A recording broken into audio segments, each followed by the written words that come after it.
जब पुलिस लाठी चलाती है उसका दर्द 5 दिन रहता है, जब जनता लाठी मारती है वोट की तो उसका दर्द कम से कम 5 साल।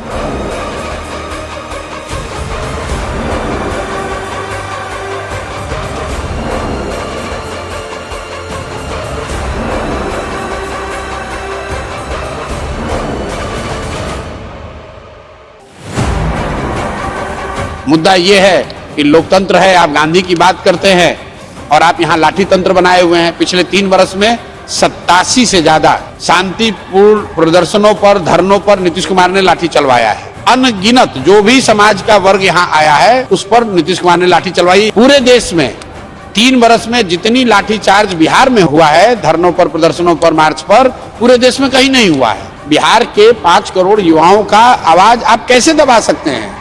कितनी बार दबाइएगा? 10 महीने का समय है।